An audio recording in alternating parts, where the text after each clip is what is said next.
Welcome to You Can't Laugh at That.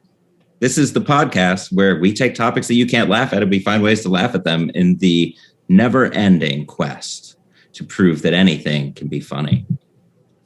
Joining us today is... As always. You took the words right out of my mouth. I did.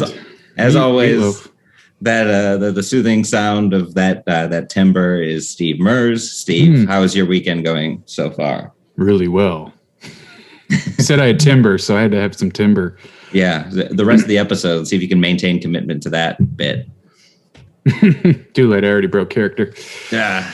And we may even get into talking about commitment because our next our guest today, our next comic coming to the stage. Oh, shit. Very funny guy. Oh. Right after I talked about how I hate doing virtual shows. Give a warm, you can't laugh at that. Welcome to Martin Urbano. Oh, hold my 5 drinks. I got to go up. Pretend I'm sober. Hey, thanks for having me. Yeah, of course, man. Thanks for jumping on the show. Martin is a New York City-based comedian, originally from Texas, which I just found out that is not in your bio. I wanted more details. It's not? You only just listed your credits, which include the 2017 that makes sense. New Faces on Just for Laughs. It's been on Kimmel, Comedy Central, and the 2019 Vulture Comics to Watch in the year 2020, which went well for you. Year 2020 was actually a pretty hard year for me and for me alone.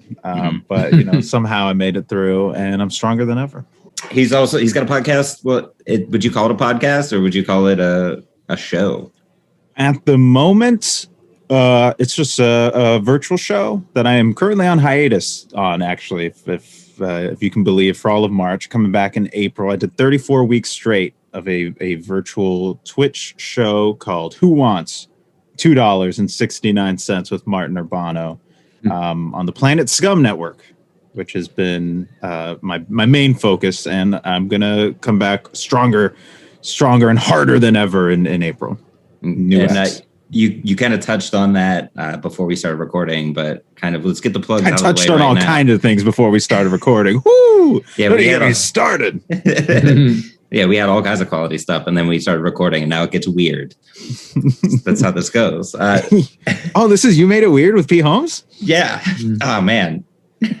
we call it You Made It Awkward. So as not to infringe on any copyrights. Can't get sued. Yeah, right. Pete Holmes he's a listener of the show, actually. So who wants $2.69? What's the concept of that? For legal purposes, I have no idea what this is, but have you heard of the show Who Wants to Be a Millionaire? It's basically like if I did that show, and so all of the questions are a little bit more, the way I see it, it's trivia can be anything. Why can't it be also like some fucked up facts? If they're facts, it's truth, it's real.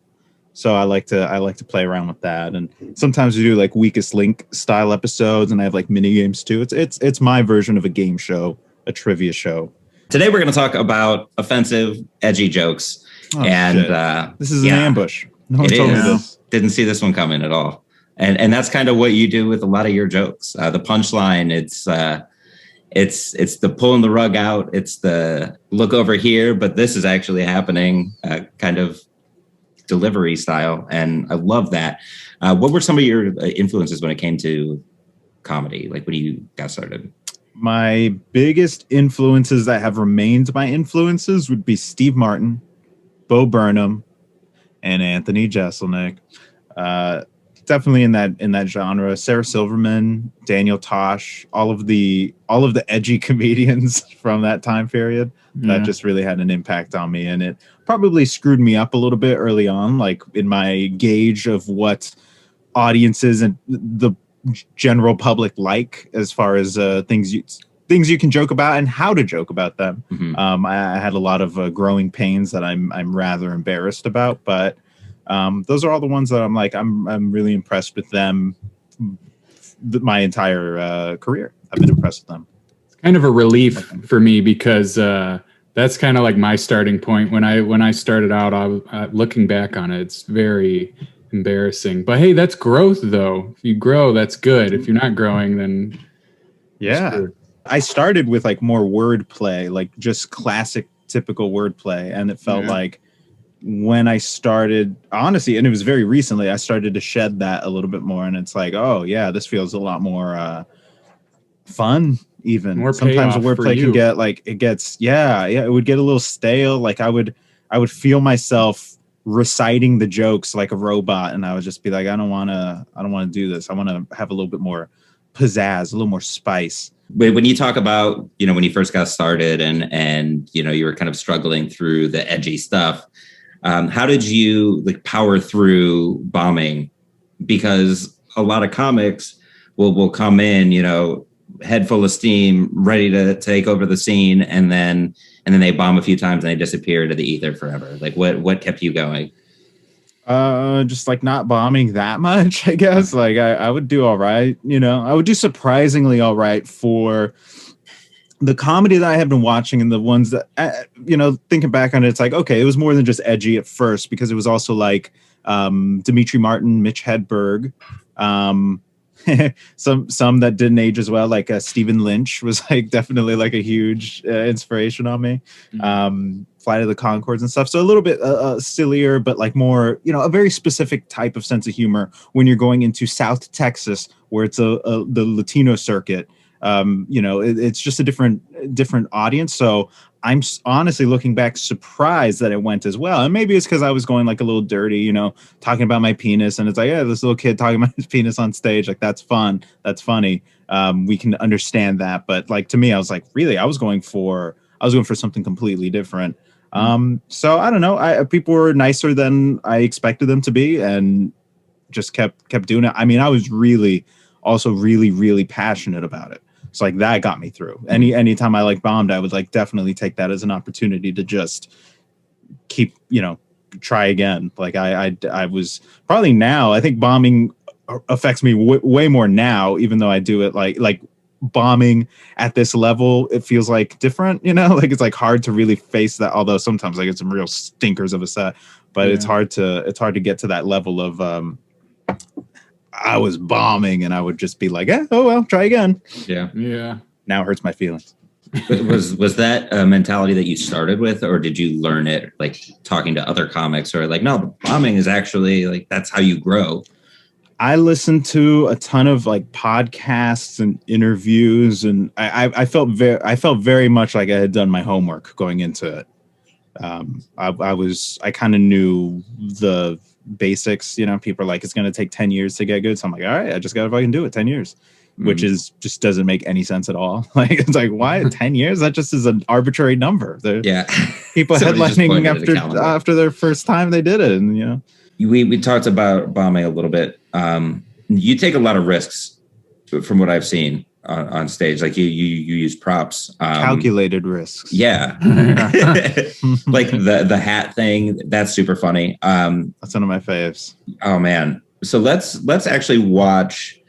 I sent Jeremy both of your clips. The Kimmel and the Comedy Central one. I think let's start with the Kimmel clip, because you don't really dive too deep into the dark stuff there, because obviously it's on ABC versus, being on Comedy Central. There's a different threshold for content. I'll tell you my thought process behind that. Yeah, please. Yeah, no, because I mean, that's my first question. Like, okay.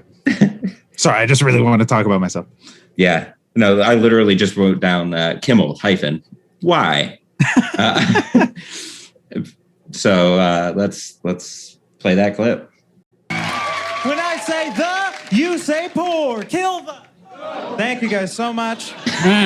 Thanks so much for having me. Before I go any further, I do have to mention there was the option to watch my set tonight in 3D, but only one person took me up on that offer, so only one person gets that added viewing experience. So don't put them on just yet. I'll let you know when there's a 3D joke about a hop right out at you. Anyway, folks, my name is Martin Urbano, but you can call me by my street name, Martin Avenue. Let me just tell you a little bit. I had a bit of a weird day today. I was scared that I got my girlfriend pregnant. Yeah. But we talked it down. Good news, she's my ex-girlfriend. Nailed Thank it. you, guys. Thank you. More about Finish me. I'm that. Mexican. Stay with me. I'm Mexican. I come from a That's traditional pretty good. Mexican family. My dad is a migrant worker, and my mom is a Virgin Mary candle. Yes. Classic. My parents, they both live in America now, but they still go all out to celebrate every Mexican holiday. You know, Day of the Dead, Cinco de Mayo, Payday, just all of the...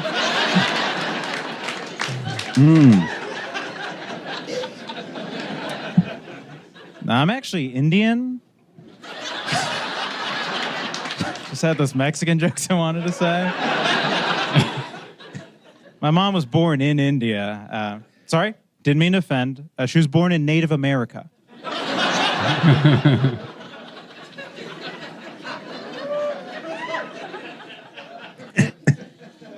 Now I'm just white. I'm Italian. Don't I look like I could be something? Yeah, he's white. Woo! I feel like some of you are having trouble believing me now. I am Italian. I can prove it to you. I do speak a little Italian. I'm a Mexican. So, no, really, guys. I'm Mexican. No more questions, all right? More about me. I'm not gay, but I would have sex with a man for $1 million, right? But I'm not gonna pay more than that. You can do one. Anyway, You can guys, do one so of about those, these all right? Mad Libs, because, you know, I figure as a group we can come up with like a fun, you know, silly bit together. You feel like you're more a part of the show. I feel like I had to write less material. So let's go ahead and get some suggestions from the crowd. Now, fellas, try not to be too dirty. There are ladies present. How many ladies are here? By show of titties. All right. So I'm going to go ahead and get some suggestions. Can I get a plural noun? Just somebody over here shout out a plural noun. Cars, love it. Can I get an adjective from over here? An adjective. Purple, love it. And can I get a location you might find kids? Somebody over here again. Disneyland. All right. Let's see what we came up with here, gang.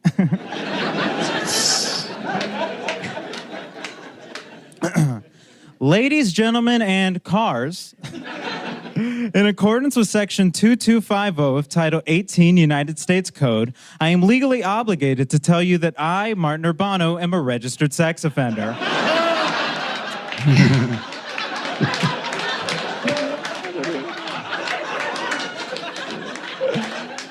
If you have any questions regarding my case or sentencing, please contact my purple parole officer. Anyway. Disneyland, you said? Thank you.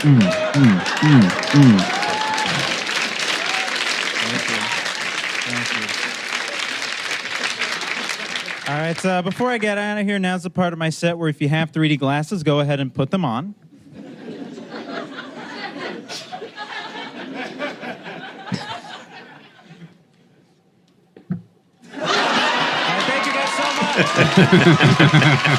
Incredible.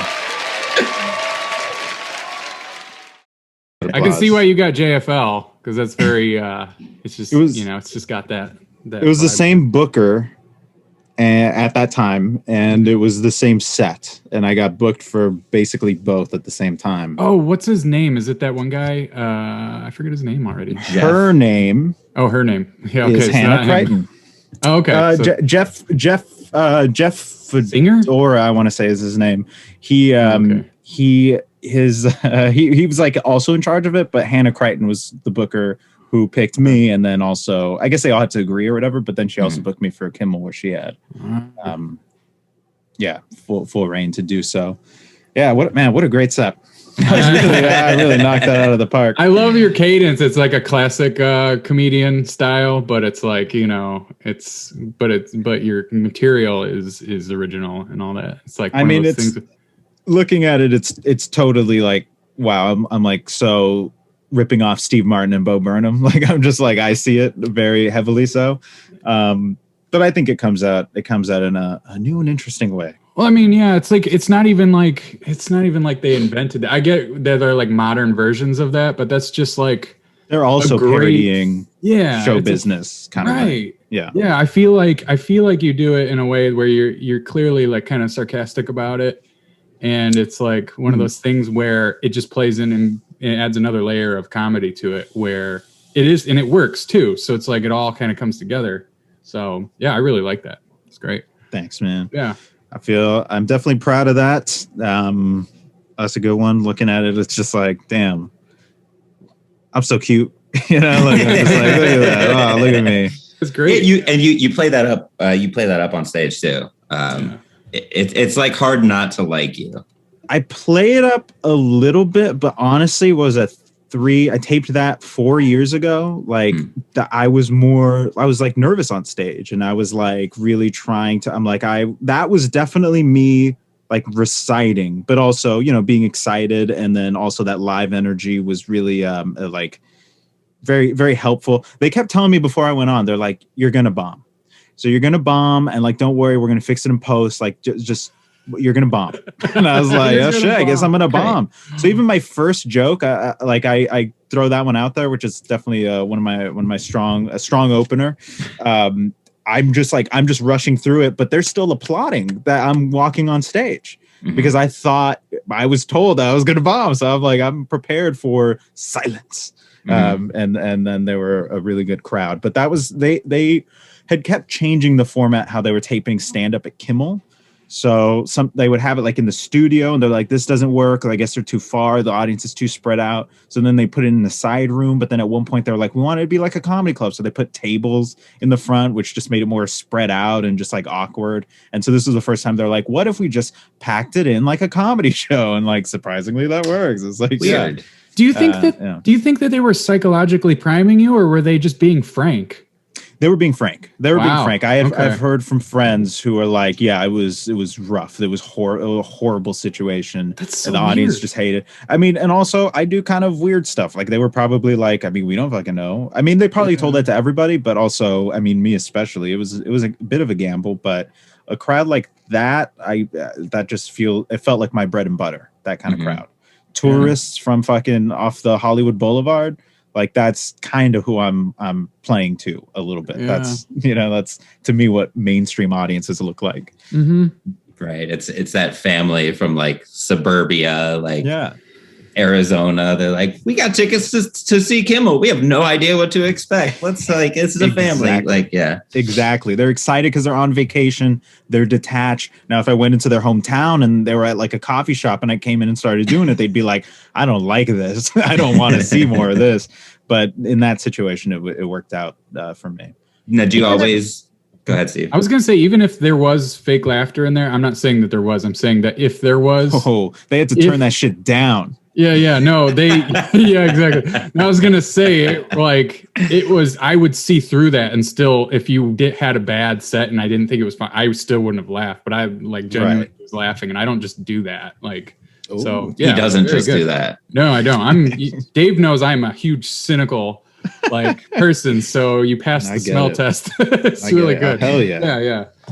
Thanks, anytime I do new stuff and Steve's there and he doesn't laugh, I'm like, well, this is garbage. This is not. I'm just soulless also. Yeah, so there's that. But yeah, I mean, once you've done it for so long, Steve is running an open mic. How long have you run TikTok? Now 6 years. Yeah, so you see the worst of the worst. So it's like everything is jaded. I've been doing running open mics for 7. Yeah. So yeah. Yeah. All right, so you come out in your set. You come out guns blazing, with the whole "when I say poor" or whatever. Do you when open every set with that? You say poor, kill the, and then the audience shouts out poor, and then they laugh because we should kill poor people. It's my reasoning, is my hope for the audience. But that one, let's kick it off right, talking about offensive jokes. Yeah, that used to not be poor. Does anybody have any guesses what that could be? The whites. No, that would have stayed. Yeah, I actually, I don't know. I used to do a joke just like that, but it was one of those things where it's like, give it up. I'd let them clap, and then I would say what I was gonna say. I love that. That's so much fun to me, to make the audience do or say something that they don't necessarily agree with. They'll be like, "What?" Yeah. I think I used to say Charles Manson. I think that was one of them. I used to try it out with different ones and be like, give it up for good. Charles Manson. They'd be like, oh, I'm done clapping. No, but I don't know. What did you say? Jews. Yeah. Oh my God. That was what it was in Texas. And it killed every time. It destroyed. I was like, this is the best opener ever. And then I moved to New York, and for some reason it stopped working. Yeah. And I was like, oh, there are Jewish people here. This sounds like a hate crime. So wait, what was the setup on that again? It was when I say you say blank. Yeah. You know? So I was like, this joke isn't working. How can I change it? And I think poor works so much better. It's both a stronger joke, just in that, like, contextually what it all means. It's like, okay, it's more fun to me to make fun of all of poor people than a race of people, because the idea of poor, all that. But then also, of course, hit or miss ratio. It suddenly went from it would only kill in Texas to now it's killing everywhere, and that's one of my faves. How do you think that switch worked? Do you think it was because it was more of a generalization than the more specific? I think especially my like main reasoning is that no poor people are at a comedy show. You have to buy a ticket to get here. So inherently you have some sort of money that you're willing to waste on watching me. So no, I mean, more than anything, it's just like the idea of poor is just like such a more vast, like, I don't say, I don't get more specific, just poor, like rich or poor, like those are just, it's so broad that it works, but it's still specific enough to get an audience to say that they kill the poor is still a shock to the system.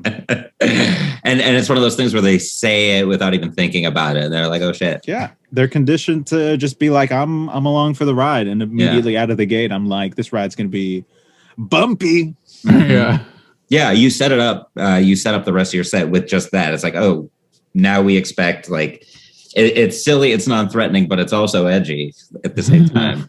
So that's what I try to do. Yeah, that's what I tried to do. And I mean, even in that Kimmel set, like, it's that bit has like killed, like that energy like floats me through completely. But this one, I was kind of rushing it, so it still sounds good, I think, on the tape, but like live, I think there were a lot of people who are like, well, what did he say? I didn't hear. I was too busy clapping. I'm excited to be here. Yeah. It's almost like they told this guy he was about a bomb. Why is he rushing? I don't know. Have you tried rich versus poor before? There are some lines that shouldn't be crossed. Yeah, right? You're right. You're right. That's why I was testing you and you passed. So do you open a lot of your set? I mean, you said that was like 4 years ago. So, but was that an opener that you frequently used? Yeah, definitely. Like, well, of course, before, like, as soon as I thought of it, I was like, I'm opening every single set with this. Like, but I think before that, it was very, I always wanted to figure out a good opener that would stay. Well, okay, let's look. We can dive into offensive comedy all we want. I opened when I was really first starting out, like spending time in Denton, Texas, and probably at the beginning of Austin too. I would open with a joke about rape. And the reason I say that is because I use that word specifically as part of the punchline. Now, it was tasteful. It was like it would do well. It would do well. But then sometimes it wouldn't. And I remember one time when I was in Denton, it's like a college town. So one of the other comedians was like a college student, was like, hey, one of my friends was here. And she just like got really upset at that joke. And at that time, you heard who my inspirations were, and I was well liked by the other comedians, and he wasn't as well liked. So guess what they all said? Fuck her, fuck this guy, like, don't listen to them, you're awesome. And I was like, cool, I'm awesome, great. But if somebody had like told me then, I think that would have saved me a lot of time. Like, hey, think about that. But I wouldn't have wanted to sit in that. I don't know if I would have accepted that, but no one even told me, like, hey, other than that guy, of course. But I didn't know him really well, and everybody else took my side. And it's very easy when everybody's taking your side to feel like you are overall right. When by everyone I mean 12 comedians, 12 comedians who were in that Denton comedy scene. It was and they were all like nice and protective, and they like understood where I was coming from. So I don't even blame them on being like, yeah, no, they didn't. They just knew me and were like, we like that joke, and we like structurally it's good, like it checks all the boxes except the box that says, can this like is this a good joke for every audience, and what about people who have suffered from the thing you're just using as a punchline. We definitely talk about that a lot, the whole like, well, what if there's someone in the audience genuinely experiencing PTSD, some sort of relived trauma, and it's like, how should they live their life, and how should we, it's kind of like that whole mask thing where it's like, I got freedoms, but I also got to be considerate of others, but also like where are the boundaries here? Like, should they get over it? No, but also kind of the way I see it is just the way I think most comedians think. Also, the audience is right. So I'm like, I want to perform in front of an audience. And then if they're like, if I make a ironically homophobic joke and in the audience, there is a homophobic person who's loving it.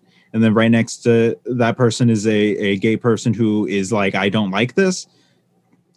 Can I change that to make it good? Can I reverse that? Can I make that, if I'm going to upset somebody, which inevitably I probably want to, like that's kind of probably a little bit of a want. I want to like make some sort of, I want people to feel something interesting.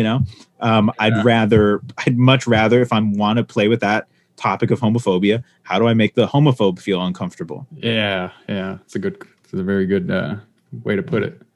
And that took a little while to get there for me, probably, like it took longer than it should have. But I'm ever since I got there, it's been a lot easier about, where's the line? It's like, I don't know, just listen to the audience. They're really telling you. I noticed. What's up? I was going to say, the audiences love justice porn, where if you do that, punching up, people love that. If you do it right, like not obviously punching up, but very funny and very like in a clever way, like really has so much more power than a funny joke that is at the expense of someone, punching down per se. I mean, if both jokes, let's say hypothetically, I mean, I both love talking about it, and I'm like also like, sometimes I feel like I'm up my own ass too much, so I always try to ride that line. Yeah.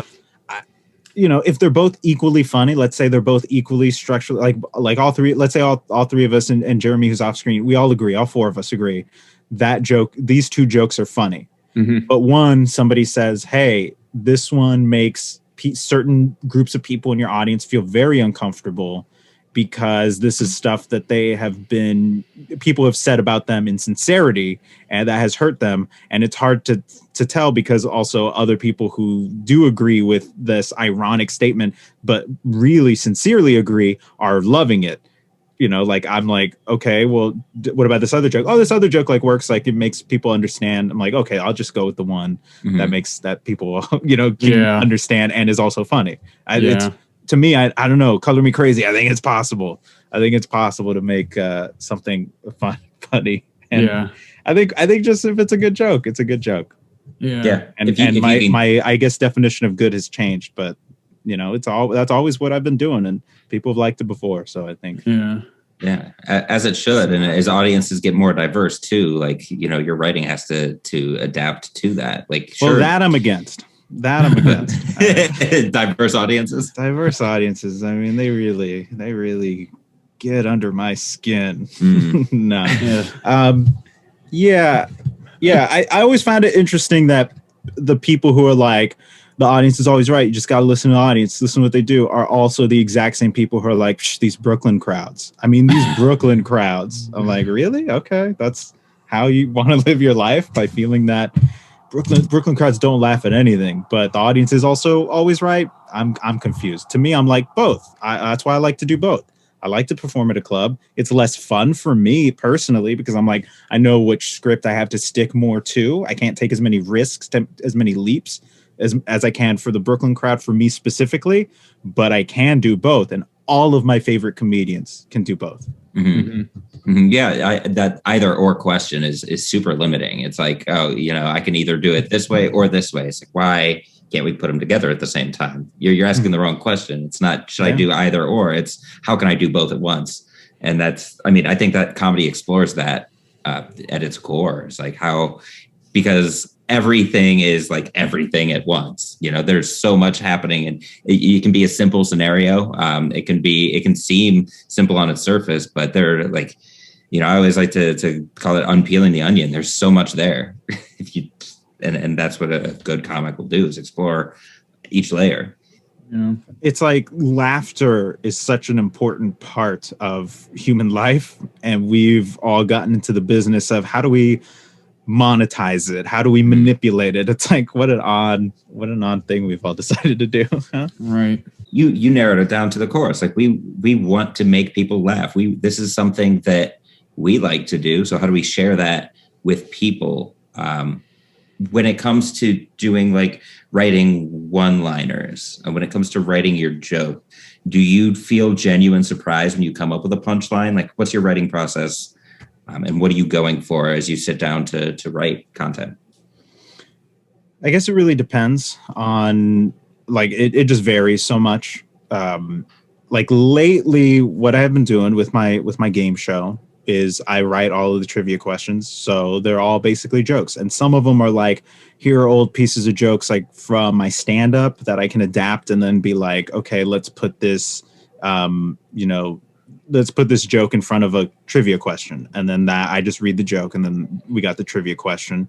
It has helped me to have like a format, be like, okay, I need, like, how like on all these game shows, they have like little intros like, whoa, that's spicy. Which meatball has the something, and it's like, okay, what was that? The beginning part was just like a little intro, like a little opening thing to get into the question. And so I'm like, okay, I'll have like an intro something. The length can vary. Sometimes it is, oh, that's spicy. Which stand-up comedian had allegations against them? Like I'll go that way. Or other ways I'll get like, let's say the Virgin Mary candle joke in my stand-up. I'll like take that whole thing and then put it in front of, but Virgin Mary candles were founded, when or whatever. And then now I got 4 choices, 1, 2, 3, and then the 4th gets to be a funny one, just like on the $100 questions on Who Wants to Be a Millionaire, but mine are actually funny and actually good.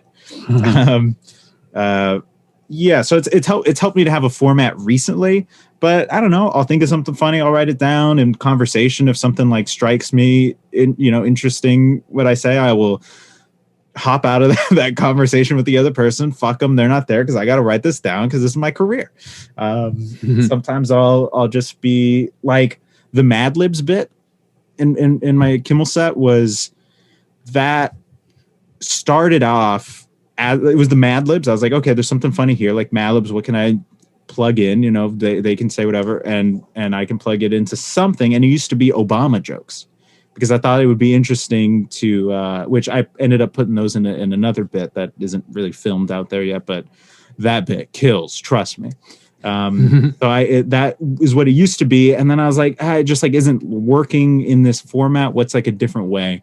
And then I just tried it one day. I don't know. Something came to me like, what if I was like trying to say I was a sex offender? And then that made it a whole thing. Yeah.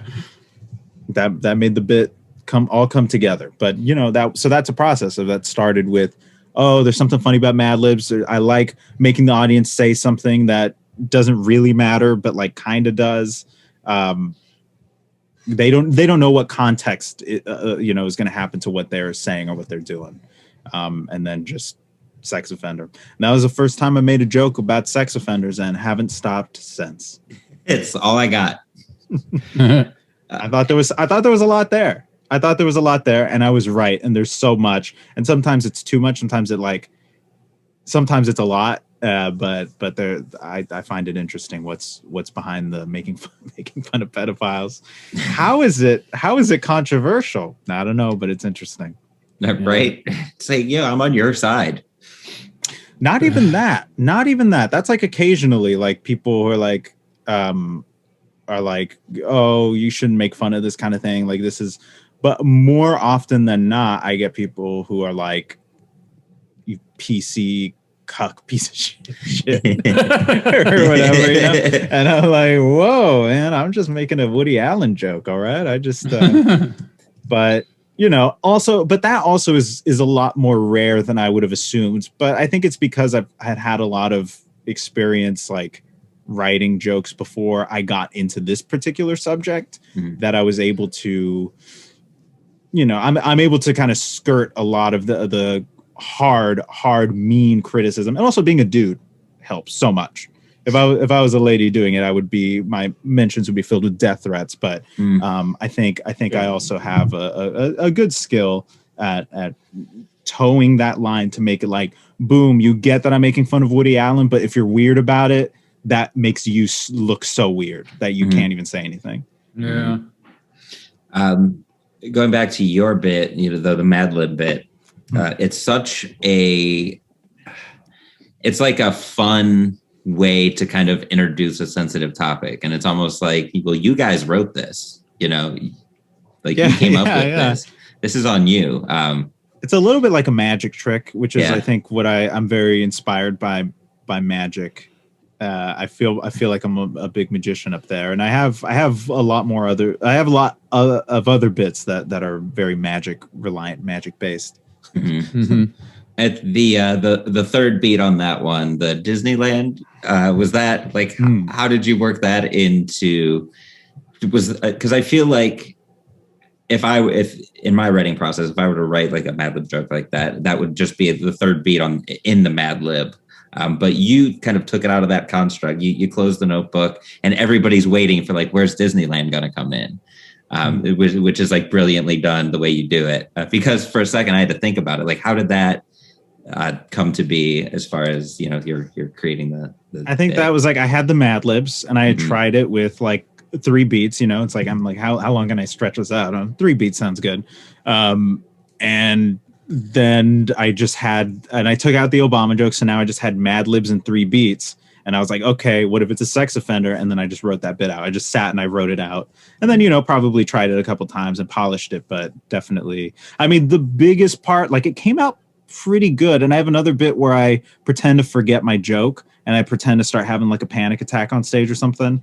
And then I pretend, no, I do. And I hand my jokes over like a sheet of paper to an audience member. And I have them read from the audience my jokes as I mime them out on stage. And that bit, just like the Mad Libs one, after I made that adjustment, all came out like pretty finished early on. Then it just became a matter of trying it in front of as many different audiences as possible. So I can be like, okay, who can I pick? Who looks like they'll do a good job? I'm like profiling like people, like I'm like, okay, who looks like they can do a job? Okay, if I'm listening, like what I had to like come up with an out in case I hand the mic over and then they're just atrocious readers. I'm like, okay, here's the save. I just give it a beat, and the audience is like, we didn't like that. And then I just give it a beat and then just grab the paper and turn to somebody else and say, ma'am, can you do me a huge favor? Could you read, just kind of reset it with a different person. And then that gets a big pop. And it's about finding those things. So with the Mad Libs, it was like, okay, people are going to shout out all kinds of things. And it works best in the Kimmel, in the show format where they're like, we don't really want to like fuck with him. We want to play along. So like that definitely helps, but I have to be able to like skirt around like, okay, what if they don't say anything? What if they say something fucked up? It's about hearing it as many different times in as many different ways and coming up with the saves to prevent all that. So that's where the work really would come in. Yeah, I can imagine if someone said something that was fucked up, it would like take away the punch of the reveal that you're a sex offender. Yeah. Is that like how have you? How yeah, right. Ta-da!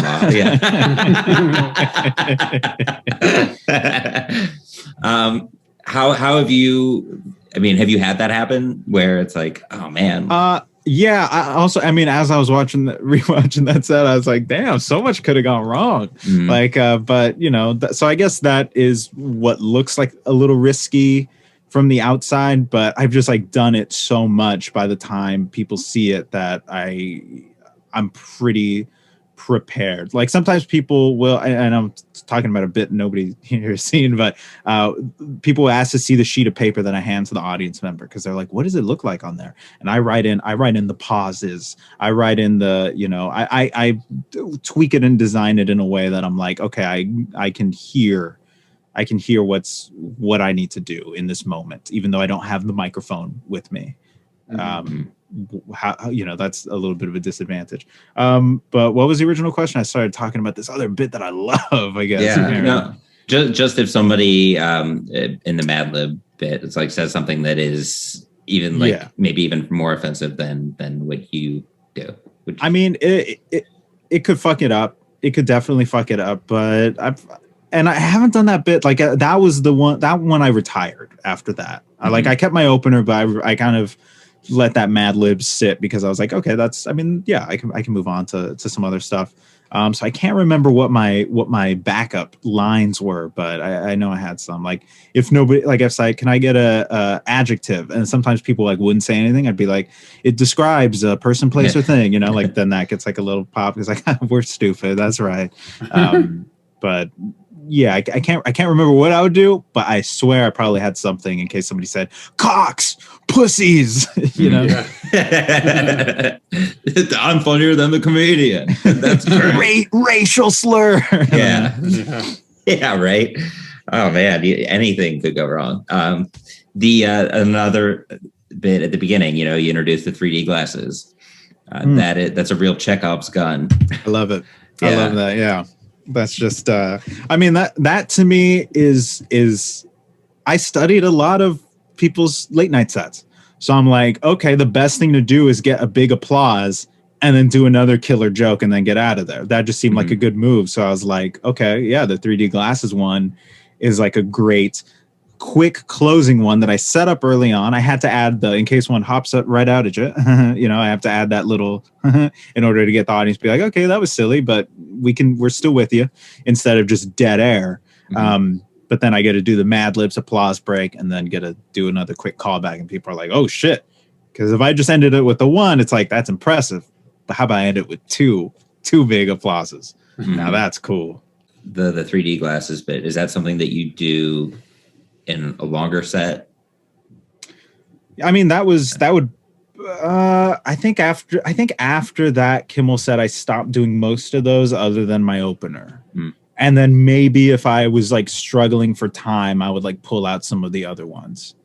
Like that what is it? $1 million gay person joke, the hackiest setup of all time with only slightly less hacky punchline.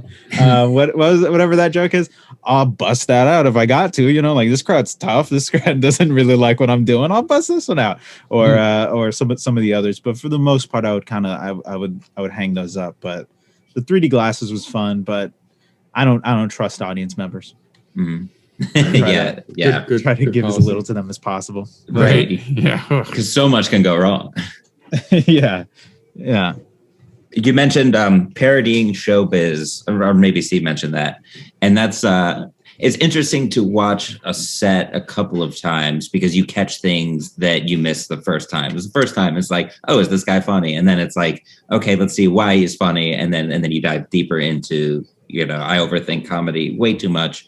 But it's one of my favorite things to do. Same. And I designed it with that in mind because I'm somebody who likes to rewatch things and be like, oh, does it hold up to a second viewing and shit? And it's like, I wanted it to be just packed with jokes with a bunch of little things that maybe you would notice again on the second time for sure. Yeah. I mean, when we talk about parodying showbiz, like if that was the intent, like you do a couple of things that do that really well. It's the call and response at the beginning, some of the hackier jokes, let me tell you, right. Because every people comic does that. People love it.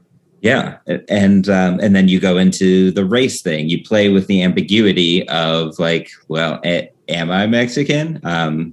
How did that be? I mean, obviously, with your name, but then you commit to I'm actually Indian.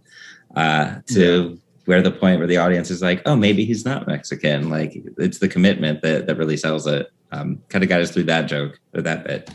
I like I like that bit on the rewatch, but that's one that I dropped like right away. That was one where I was like, yeah, it's honestly that not that that's the best it's ever gone, but like that's like about one of the top best it goes. It's for some reason it just like stopped working after that, or it stopped working at a certain point, and it's certainly not because people saw it. Like it was audiences who like I don't think had seen it, and it just wasn't working the same way.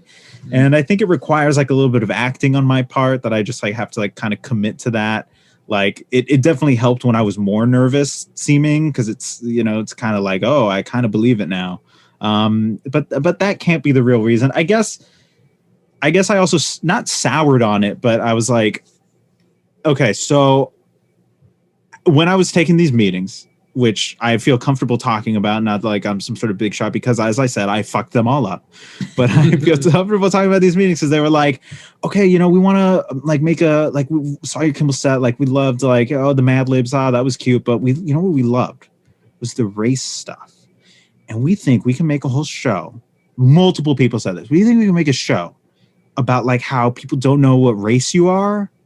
And I was like, I just said everything that I have to say about that on stage. What, you can't make that? What is that? What kind of show is that? That sounds so boring to me. I went on Disney-owned ABC and I called myself a pedophile. And your walk away from that was like, oh, you're racially ambiguous. And so I kind of got a little like, I'm done. I'm Latino. Like afterwards, I was just like hard. I'm like, I'm fucking owning it now, because I didn't want to at first, because I was like, I didn't fit like George Lopez, Gabriel Iglesias. And then at the same time, I didn't want to be like considered like, you know, only a certain kind of comedian, which looking back on, I'm like, I wish somebody had told me like, it's okay. You can be yourself while also, you know, embracing where you're from and your heritage and all that. And but nobody really was a shining example to me. Al Madrigal was like the closest, but he was like still like kind of coming up more. Yeah, so I just, after that I was like, I'm just gonna do. So now I have another prop bit, but I have like a shirt and I say something like, I'm one of those Latinos that doesn't speak Spanish, and I used to be very ashamed of that. But my parents, and I told my parents, and I was scared that they'd get mad, but they've actually been really cool about it, really supportive. In fact, they got me this shirt, and then I opened my jacket, and the shirt says "Yo soy pendejo." And it says "World's Greatest Son." So that to me, I'm like, that's like my new take on it, that I'm like, I'm comfortable. I can joke about it in the way I want to joke about, but being racially ambiguous looking, that's like the most I could see that being anything is just for commercials. If I wanted to do commercials, that would probably come in handy for you know, international marketing, but I have no interest in making a whole TV show about that. I thought the pedophile thing was so much more interesting, and everybody was like, no, we're good on that. And I was like, no, that's what I find interesting. Let's talk about your Comedy Central bit now, because this dives into more edgy jokes. Like that was just kind of an introduction to your content. This next one, must have been a year or two later, probably 2 years later, I guess. This one, they were like, whatever material you want, you can do it. And so my agent at the time was like, you should do material that couldn't get on late night. And I was like, okay. Martin Urbano, let me just tell you a little bit about him. Sometimes my jokes can be considered offensive or a little too edgy for some people, and I don't want anybody to get the wrong idea of who I am up here. So I came up with this little idea, and I brought this hat that says "I'm a good guy" on it. So for these next few jokes, in case you start to think, ooh, I don't know if I can laugh, just look at the hat and know, I'm a good guy. So here we go. And, you know, I wish I could go back in time and kill Hitler. Yeah. Because the last time I went back in time, I gave him some pretty bad ideas. I tilt the hat a little towards this side of the room, okay? Put that there. You know, I got a job as a chef Man, but I got fired from there for eating everything they put in front of my face. That's also how I got fired from being a gynecologist. I feel like not enough of you looking at the hat. The hat is a big part of it. Okay. Now, I've never killed a guy, but I imagine it feels a lot like the time I killed that girl.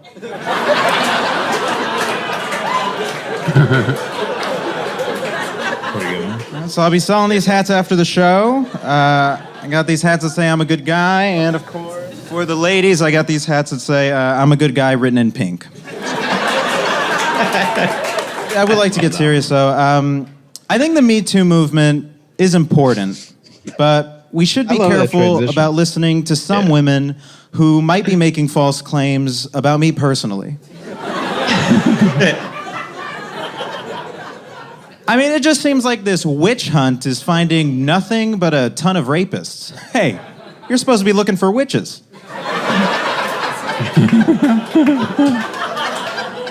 I'm telling you, I don't want to live in a country where if I give a girl a compliment, all of a sudden I'm fired as a substitute teacher. I mean, honestly, I'm scared to even sneeze around a woman, because then what if she hears me hiding in her closet? Hey, first of all, fun fact, I remember seeing that clip. I've seen that clip. It's been a while, but I saw that. I remember that. It's really good. Shit. Yeah. Thanks. Yeah, that's nice. Some people saw it. Some cool people. Yeah. Yeah. I think it was on Instagram. I used to really get mad at people in the comments. I'd always be like, all right, who hates this? Yeah. And I'd be like, no, you're wrong. You don't get it. This is tough. This is hard to do. on the Comedy Central Instagram, they just put the hat part in, which is the setup. Like, they put in so much of the setup. Also, that set was supposed to be 6 minutes longer, but I was doing more kind of musical bits, like bits that required songs, and they were like, I think it'll be fine. And then the clip came out and they were like, oh yeah, no, it was copyrighted, we can only put this much in. I'm like, okay, well, fuck. But so they just put the hat bit, like a minute or 30 seconds of the clip, and it was mostly just the hat. They did include the Hitler one, but the setup is just so slow, especially for Instagram. But I definitely did go into the comment section myself. I was like, hey, stop being mean, But I did take the Me Too clip out because I was hoping that, and I looking back at it now, I'm like, of course they weren't, but I was hoping that they would put that clip out of the Me Too jokes and that would do well, but they didn't. They refused to, so I did, and then that one did well on my Twitter. So maybe you might have even seen it off somebody giving it a retweet somewhere. I don't know if I've seen that one. So of Stephen, who had seen it. David, you don't have to say that. I don't fucking know. I have no idea. I have seen that one before, though, the hat one, because when I found the Kimmel one, I found that one. Yeah, I like that hat. I like that hat bit. That sets you apart. It makes it memorable. The what? The fact that you had a hat, that you did your hat bit, it makes it very memorable. You have a unique approach, so it does give you an edge. So that's good. That's true. I mean, I like props. I don't know if you saw on that stage there were other props that were in the musical bit that I didn't get to in that clip. Yeah. But yeah, that was I'm proud of those. And I remember I filmed that. I was looking at the date. It came out in February 2019. I filmed that in September, right before September 2018, September 11th. That's how I remember it. And that's the only reason I remember that date was it was the day I recorded that Comedy Central thing. And those jokes were fresh. Like, those were pretty fresh. I tried them a few times, but I was like, I feel very proud of these. And it was definitely a comment on like other people who I had seen. Like, I would see at clubs and they'd be like, "What? Can you even fart around a woman? Huh?" And that was like the whole joke. And I was just like, okay, I got to make fun of this shit. Yeah. And so I was very proud of those jokes, but then they took a long time to get out there. And I'm like, by the time February comes around, everyone's going to have made jokes about it already. It's going to have aged like milk. And February comes around, I'm one of the first motherfuckers I see who's like making those kind of jokes. The only other person that I saw was Sam Morrill, who also did really good, well done Me Too jokes. And we compliment each other about that sometimes when we see each other. We're like, hey, good Me Too jokes. Yeah. That was that set. It's funny because you'll see like the same hack setups. Sometimes it's fun to do the writing exercise of writing a better punchline or writing like an unexpected punchline that pulls the rug out from under that setup. So you can't even sneeze around women anymore. Again, your magic trick, like, oh, he was in the closet the whole time. Like, that's really funny. Do you ever find yourself doing that? Hiding in people's closets? Of course, all the time. I only speak the truth on stage. That's what I do. I actually sleep in my girlfriend's closet. It's great. She doesn't know I'm there or her boyfriend. Now that's romantic. Mm-hmm. It's like if you do a joke about like, you're like, you can't say anything anymore. And then you start speaking Croatian and then people are like, all right, I didn't expect it to take this turn. That's good. I like that. If you can start speaking Croatian, that works. Yeah, you see that all the time, I'm sure. I mean, I see it all the time. It's like, you can't say anything anymore. And it's like, no, you just suck. I don't know. You can't make anything funny? All right. There's literally everything that you can make funny. Yeah. There's an infinite amount of things that you can make funny, but you act like you're trapped. It's because it's you. I think it's hard. It's hard for people who are bad writers. Like, it is hard. Like, they were like, I could just say literally anything and I would be able to sell it. And now I can't. I'm like, I don't feel bad necessarily, but I'm like, I mean, that is like, I understand the reasoning. At least I'm an awesome writer. I can handle it. I'm good. Yeah. They are. I wish they could writers. say the same. Yeah. Not even lazy, just bad. Like, they can't do it. They just don't have a sense of humor. They start doing comedy because they just want to be a comedian instead of just actually having a sense of humor that can facilitate it. Kind of. I would even argue in some ways they do have a good sense of humor. They just don't know how to get it out of their heads. They're like, I know I like what I like, but I can't make my own. I think I use the word sense of humor in like a weird dual way where it's like, yeah, you know what's funny, but you also know how to like make it into your own thing, which I guess isn't the same. The sense of humor, like a professional sense of humor. Yeah. It's connecting sense of your own humor. Totally. Yeah. Totally. Yeah. Too many of those comics take the first thing that comes to mind. It's like the obvious thing, the most abrasive thing. It's like, how can you say the same thing, but like keep writing punchlines for it until you get the one that's like unexpected or the one that's I even see people who can take the first abrasive thing and can make it funny and can make it interesting. But if that doesn't work out for you, instead of being like, hey, you can't say anything anymore, then you have to do exactly what you said, David. Just like be like, keep writing punchlines until one fucking works. That's the job. That's why you get money for it. You know, it's like if you're working at a restaurant and you fucking burn a steak, you're not going to be like, what, I don't fucking like steaks anymore? What, you can't eat a steak in this place no more? It's like, no, fucking make it good. Yeah. These liberals. You can't, you don't like it rare. I don't know. I lost myself on my steak metaphor, but boy, was that good for a second. It was. Yeah, it wasn't well done. It's a well done joke. Oh shit! Okay, so the you can't say anything anymore crowd. There's the inverse of that. There's the offended by everything crowd. Oh. And so it's a matter of like you gotta play that fine. Like, how can you get both groups of those people to laugh at the same joke? Yeah, I think for the most part, like offended audiences that get offended at everything is a bit of conflict. I almost said myth, but it's not. There are audiences who it's like, I mean, and especially, I'm coming from my own experience, and there are people who perform a lot more to more audiences who have said it and felt it, and I'm like, okay, so I can't speak to that, so I'll just speak to my own experience of. I think it's conflated a lot because I definitely have seen people like bomb and are like, what, you guys don't like anything? And then I go up and I kill, and I'm like, I'm saying fucked up stuff too. I just know how to do it. That I don't know, but I've definitely performed and bombed for audiences who are like, they just did not get what I was doing at all. And I really thought that I could get them, and I just fell flat on my face. And what I do after that is I just silently go and I stop by a bar and I get a drink and I'm just like, that was not fun.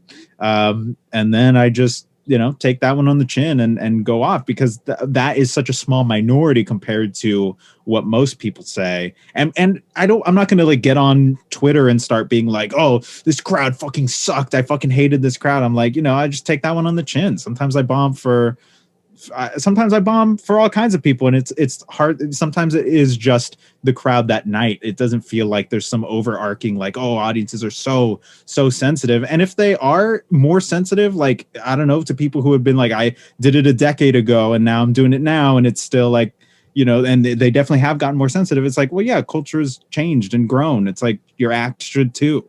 Mm-hmm. That's part of, to me, that is part of the job also. Mm-hmm. You have to think that there are some people that are not through, whatever is bothering them, or a topic that you approach. Like, somebody in the audience might have just recently gone through that. So you have to kind of have that in mind, too. But again, like you can't try to please everybody. So it's towing that line, because it makes you a worse writer. I think I remember something that, did you guys ever watch Last Comic Standing when Norm Macdonald was one of the judges? I didn't watch that season, I think. It was like Norm Macdonald, Roseanne, and somebody else. I forget who. I think it was one of the Wayans brothers. I'm pretty sure. Yeah. But Norm Macdonald was in some moment, like a comedian went up and did a joke about how like Harry Potter like is kind of like the Bible, or like Harry Potter's better than the Bible, like some pretty basic joke, like, I mean, I feel like I've heard that kind of thing, and like, oh, you believe in the Bible, and then what if you believed in Harry Potter? Okay, simple, whatever. It did well. And then Norm Macdonald was like, the Bible, like, he started being kind of weird. He's like, the Holy Bible was people don't, if you knew J.K. Rowling was actually had read the Bible in her making of Harry Potter, and he was basically getting to the point of, you should know what you're joking about, because if not, there's going to be people like me who are like, this joke just doesn't even make sense, really. And that point, I feel like I've kind of paid attention to and going on, where it's like, yeah, if you want, one of the best protections you can do on like, if a joke will get people upset, is know what you're talking about.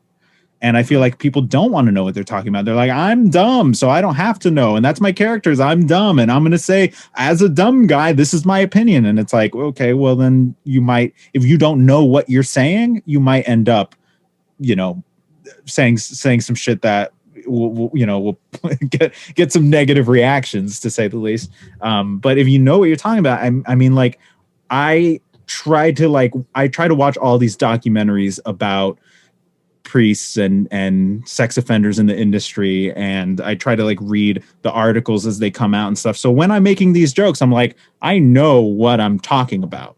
As I could always know more, and I try to, that's the ever-ending goal. But if I feel like educating, that's why Anthony Jeselnik, I think, has also stood the test of time, is because he's somebody who educates himself, and he talks about it a lot. He says, I'm educated. He says he reads a lot, he wants to learn, and I feel very similarly. I want to learn so I can make better jokes. Yeah, and learning is hard. Learning is hard. And it can be, and it feels embarrassing to not know. So if you want to maybe embrace that and be like, I'm proud that I don't know. And it's like, well, that's fair too. But then when you get new information, you can listen to and adapt then. Like, if people are actively telling you that something you're doing, here's how to learn. And like, no, I'm going to commit to my character of not knowing anything. Dude, it's like 100%. There's nothing that bothers me more than a comedian who's stuck in their ways. Because part of comedy is constantly questioning what's going on in the world. And so, the world is constantly learning new things. And so like, you have to be able to adapt to it. Otherwise, you'll be stuck with a flip phone in 2021. Like, you're not part of the world anymore. Yeah. It's like I kill all the time, but I only perform for the Westboro Baptist Church. It's like, okay, Right. I mean, Yeah, you found your niche. Yeah. You're probably very likable. Being able to defend your material is definitely. I mean, that's what I aspire to do when I write a joke. Is like I have to be able to stand by this, and I have to have supporting details as to why I'm telling this joke that I might not include on stage. But I know that if someone comes up to me after I tell a joke and they're like, I'm like, you can't joke about the military like that or whatever. And I'm like, well, no, the reason I'm telling this joke is because I agree with you. If you were to actually listen to what I'm saying, like, here are the reasons why. Do you find any value in being able to argue the opposite point that you're making in the joke? I find value in listening to when people say that, because if somebody has a problem with it, then I'm going to listen and hear them out. And sometimes I think, oh, that's actually a good point. And sometimes I'm like, that's not really what I'm doing. I think, this was kind of a misinterpretation. Good to know, noted. If I keep getting this feedback from audiences, then that's something. But I think this is, I'm gonna have to trust my gut on this one of what I'm trying to do. And what I see out there, I'm like, to me, I think I'm like hardly saying anything fucked up, which is kind of funny because I am, and I'm kind of trying to, but I really don't. I'm like, comparatively, I see people saying some really fucked up shit. So when people kind of go up to me and they're like, "How dare you?" I'm like, I mean, and that's once again a stretch. I don't really like. I remember working on this, like working on my pedophile chunk, and people, there were like some mixed results on that, and I listened to the feedback. I was like, okay, what's the problem? And somebody was like, I tried to like engage with people on Twitter at one point when I made some of those jokes, and they were like, look, there were some people who I just do not agree with what you're doing, and I think you're a bad person. And I'm like, okay, well, let's break that down a little bit. And they're like, fuck you for even trying to break it down. And I'm like, okay, this is not a thing to focus on. That I'm internalizing this much more than it's helpful to anybody. Okay, what if I go, let me approach this person who's like, look, I got this tweet. I'm a fan of your comedy. I like your style and I like your jokes, but I did see this pedophile bit that you were doing in person, and honestly, it was like it got to me, and I was like, what got to you about it, if you wouldn't mind telling me? And they were like, it honestly was just the length of it. It was like so long. It was like 5-10 minutes of pedophile jokes right after the other. I'm like, that's a good note. That makes total sense. Like, I can make these jokes, but if I'm just bogging it down and people, it's like being in church. It's like whenever I would be forced to be in church, I'm like, guess what? I'm only thinking about how much I don't believe in this right now. This isn't helping me, So it's like, I can see people in the audience being like, fuck, okay, I can handle a couple, but you're really bringing back up memories and shit. And like, these horrible feelings because of just constantly going after one after the other. And it's like, okay, what if I spread them out? What if I take that in mind? And then that informs me. But even on a more simple one, like I used to have one of my other bits that I do where I have an audience member read my jokes. I mean, it's just so much less work on my part.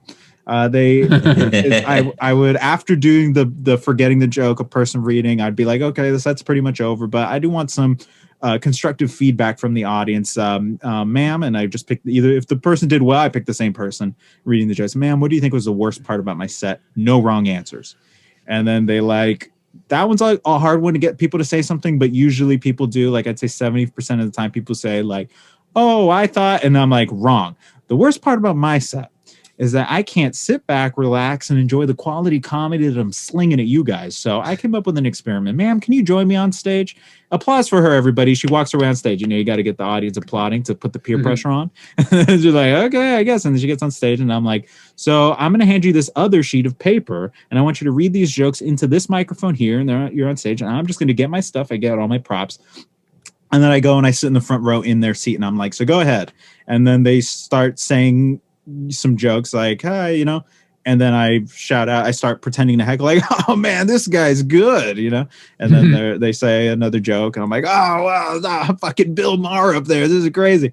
And then they're like, sir, could you please quiet down? And then that's kind of like the first beat where the audience is like, haha, okay, the referencing starts to become a thing, and I start like having a yelling match, and then the audience member starts insulting me And one of the insults was, well, the insult is now you look like if Fez from that 70s show became a pedophile. And I think that's like a pretty solid line. Before it was, you look like if Fez from that 70s show became a lesbian. And that line would get a what? Thespian. Close. Lesbian. As in the member of the LGBTQ plus community. So and that bit would kill because people are like, yeah, long hair. That's it. That's right. Like that's pretty basic, but it's like it would work.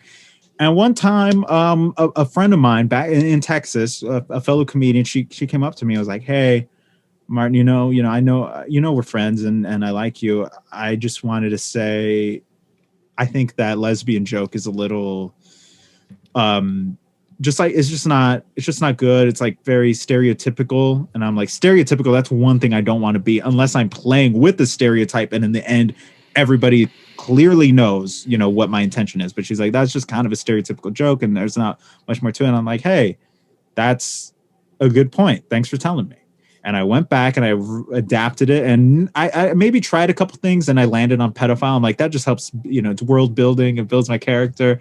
Let's do it that. It's mostly the Fez from that 70s show became a something. So I'm like, Fez from that 70s show, which is also funny because that's a stereotype, but it's like, that's one stereotype that does apply to me where people can see that. And I'm like, okay, I'm comfortable with it. So I changed it to that. And then she saw it one time. I was like, hey, I just wanted to say, thanks for taking that note. Like you were like really cool for letting me say that and actually even taking it. I'm like, yeah, hey, thanks for telling me you made the joke even better for me. That was a problem that I would have come across at some point also.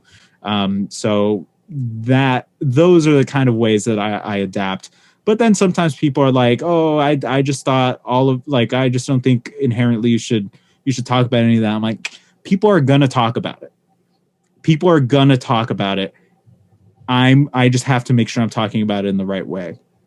So I mean, it almost doesn't, to me, arguing about it after the show, it's like if you have to get into that other more, if you need to have prior knowledge, what is it, dadaism? That's like a thing where you have to have prior knowledge about something in order for it to work. I'm like, that's hard because this stuff is going to be taken out of context. So I need it to make sense. Even if they kind of take it out of context, but then you look at it, it's like, oh, even what he presented there was like, that answered all the questions. That's what I want to do instead of also having to be like, well, I could defend it. I'm like, I think the defense should be within the bit itself almost. And then sometimes, of course, I like kind of like debating it and talking it out so I can kind of get my own gauge on the situation for sure. But I want the material to speak for itself. Yeah, that's really interesting. It's a very thoughtful take on it. And I mean, I just came up with all that, man. Yeah, that's true. I was just riffing.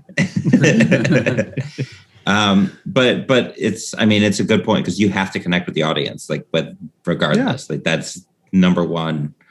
You can't tell an audience that you didn't connect with them if they're telling you that you didn't connect with them. That's right. Exactly.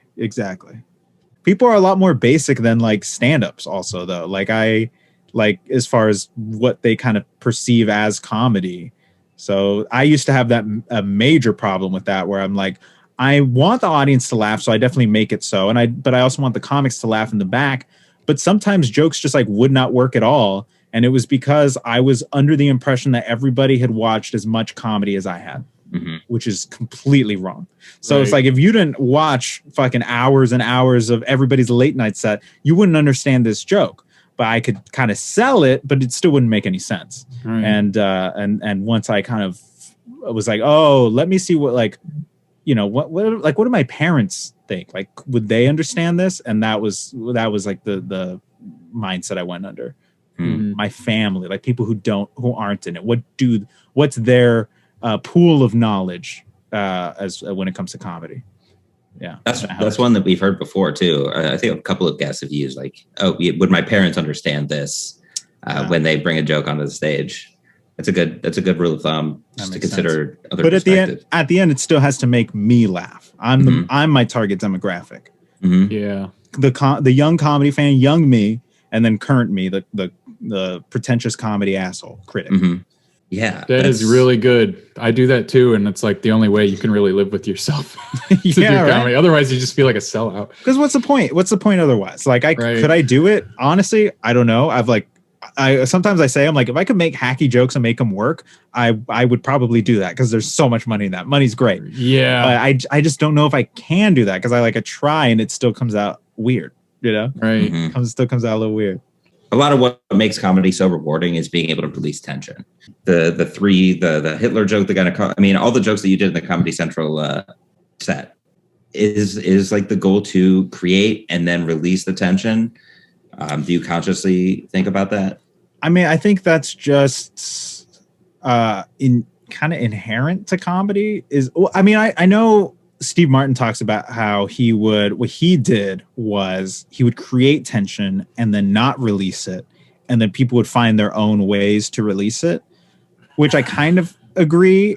If you just keep talking, then they'll laugh at their own points, which I find interesting. But he also did a lot of classic setups and punchlines. He did bits. It's even when people talk about Andy Kaufman, and it's you look at Andy Kaufman and it's he did the 3 beats. He's I'll do thank you very much, and then do a full Elvis thing. It's that's rule of 3, and then it's a whole, that to me is a joke. So I don't know about building tension and then releasing it, because I just want it to be a constant barrage of just boom boom boom, surprises. But I guess there's tension just in the fact that there's a person on stage who's trying to make you laugh, and then coming out of nowhere with something different than exactly what you expect is releasing it. But I don't think about it in terms of tension and releasing tension as much as I know other people have. And so maybe, I don't know, maybe you guys have some insight that I don't. Well, at least those terms. It's not bombing. It's just suspense. That's all it is. Yeah. I'm building tension. It's like a thriller. It's like an erotic thriller. Right. I still have to put that one. I actually want to use that in stand up, but the problem is when you're bombing, they've already invested in the idea that you're not funny. So you can't use the clever stuff because it will also bomb regardless of how funny it is. You know what I mean? That's true too. In a lot of cases, at least. That's what's fun about stand up is that sometimes if you're just bombing, they hate you. Yeah, I love that. They really do. They hate your face, the things you're saying, the things you've thought. They hate it all. Everything's half empty at that point instead of half full. Yeah. So it's nothing's going to work.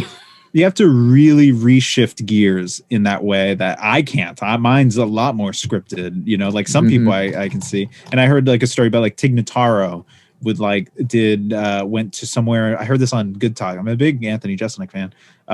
Where he was Tig Notaro went to somewhere in Florida and was just really bombing, and then just started laughing and was don't you think it's kind of funny that I flew here for you all to hate me this much? Yeah. And then so she just shifted gears completely, and then that worked to get them back. But that gear shift is rarer for me. It's hard for me to get out of a bomb. You can't laugh at that. What's funny about offensive jokes? Why do you think people laugh at some of those jokes? The jokes where people are oh, I shouldn't be laughing, but I'm laughing. What do you think elicits that that kind of response? Why is that something that's so rewarding for comics to get? That you can tell the audience is uncomfortable laughing, but they're loving that they're laughing. You know what I'm talking about? I guess my thought is honestly, which is funny that I come from this point, is that I don't want to upset people. I want them all to like me. I want everybody to like me, but I just have interest in the dark stuff. I just find that's just my sense of humor. I mean, fucked up jokes are also pretty mainstream. Let's say Deadpool, but let's say before that, Seth Rogen movies and stuff. They did dark jokes and rated R jokes, and that's just my sense of humor. So I kind of go into it being I want to make myself laugh, but I also want everybody to like me. So I don't really know what draws people necessarily to the dark material, because I guess some people like that feeling of the audience being uncomfortable. I don't mind that if it's interesting and some people are laughing hard, but I want it to be interesting. I want to be sitting in the audience and be if I was sitting there, would I be having a good time? Yeah, I don't know. What do you guys think? Steven, what do you think? My theory is, and I think this is just how laughter works at a subconscious level, is like you laugh at things that are morally or logically incorrect. And that's your reaction. That's your primal ape, like you laugh because you're like, oh, that's not right. And that's you're showing it. Totally. Physiological reaction to it from your physiological reaction to a psychological phenomenon. And it's like, if it's something that's offensive, sometimes it's because you're laughing at the expense of those people and you feel a certain way about them. But other times it's just because you're laughing at how absurd it is that someone would say something like that. Right. Yeah. And that's definitely what I want to go for. I remember having that thought like a while ago. One of my first major comedy breakthrough thoughts was just like, and very simple, I try to boil it down as simple as possible. Comedy is what's not. And I was like, everything falls under that umbrella. And it's a very basic one. So like that kind of helps it be, apply to everything. Yeah. But I remember saying that and some people would get it and some people would be like, that doesn't make much sense. I'm like, yeah. Well, to me it does. And it's exactly what you're saying of like that something's off here. Something's not right. Like even something as simple as somebody slipping on a banana peel. It's like they're supposed to be walking, just in a straight line, like not falling down. And then now they're not. And then that's what's funny. It's the surprise. Yeah. It's the shock. It's comedy is what's not. But I've abandoned. I haven't thought about that much since then, I guess. Some people think that you're laughing at the fact that someone got hurt when really you're laughing at that something that wasn't good happened. And you were recognizing that. And that difference is something, wow, that people have a hard time with that, like understanding that there's the duality to it. And sometimes it is the offensive laughing at someone's, so. I did too. I would be like, oh, that joke is funny because it's ironic. They don't actually think that. And then you kind of like listen to them actually talking like, oh shit, I think that person thinks that like legitimately, but I'm joking all the time. And then so that's why other people are like, see me as weird because they're like, I'm actually joking all the time, and they're like, no, but people who say stuff like that, so it's just it's distinguishing that difference that I feel like you hit the nail on the head with that. Rule number one is be funny. Like make sure they laugh, make sure they feel good by the time you get off stage. Mm-hmm. What would your advice be to a comic who wants to write edgy material with that goal in mind? I mean, that's a big one. There's a lot. Also, who the fuck am I? Like, I don't know. Sometimes I start having these like big, lofty like ideas about comedy. And then I'm like, I don't fucking make, I'm no rich comedian. I'm no successful name brand. So I don't know. But my rule of thumb has always been just make the people you like laugh. And if you're gonna be offending people, because there's almost, I personally want to make jokes where there is kind of the butt to the joke. There's kind of I think a lot of jokes are kind of aimed at something. Some people are like, oh, I'm gonna aim it at fucking Starbucks size cup sizes. I'm gonna aim it at Starbucks. It's like, okay, that works. Mine, I talk a little bit about more subjects where, all right, if I have to be careful where I'm aiming, whatever I'm shooting out, if you know what I mean. Now, I have to figure out where to aim it, and if it's going to be somebody, it's going to be people who I think are fucking like lame and shitty. And Bo Burnham talks about how he feels really bad about one of his songs. Do you know this one, guys? No, I'm not sure. It was like he did a Helen Keller love song, so it was like a bunch of deaf jokes, a bunch of blind jokes. And, he was 16 when he was doing that, or 18 when he taped it. And so he talked about, I feel really bad about the thought of somebody taking those jokes and using them to make fun of a blind kid or a deaf kid. And he's like, I don't stand by that song. Some songs I stand by, even if they're like a little bit, on the edgier side, but like that's one that he doesn't. And for me, I'm like, I feel kind of similarly in that I don't want to be giving ammo to the bullies.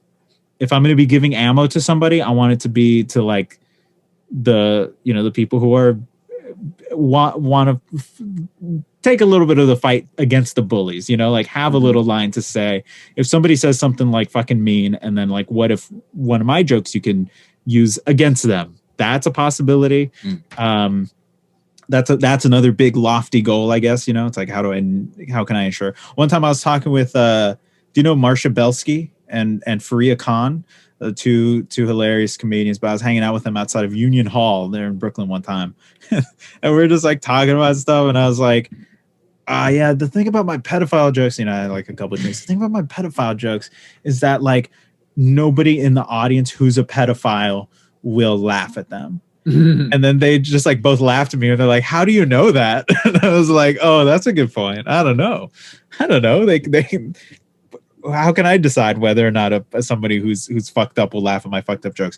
But I think what I was trying to convey there was my goal is for them to not laugh, and for people who maybe were victims or something, or at least at the very, even boil it down to people who just don't agree with that will like it. That's a really, really good point. Who are you giving ammo to? Yeah, because my jokes are fucking. I'm a sniper. I'm awesome. I'm a killer. Who am I killing? Yeah, there it is. You're like, I don't know, and then you give this like awesome piece of perspective. Yeah. No, that's really good. Cool. Well, I just looked at the time and I was like, holy shit! It doesn't feel like we've been talking for as long as we have. Oh shit! Yeah, I know, right? I got go shit too. to do. So. No, thank you for jumping on this podcast. Yeah. Thanks for having me. Throw your plugs out there. I know we talked about Who Wants 269, but what else do you want to? 269 coming back in April, and just follow me on Twitter at Martin Urbano and Instagram at Martin Urbano Jr. for fucking updates and shit, and yeah, more stuff I'm very excited about, but I'm still putting it all together in the month of March. I appreciate you helping us. I appreciate you helping us prove that no matter if you are the one writing an offensive joke or if you are, if you've heard an offensive joke, there's always a way to laugh at that. And I appreciate you jumping on the podcast and proving I was doing a bit this whole time. Yep. This is my new special.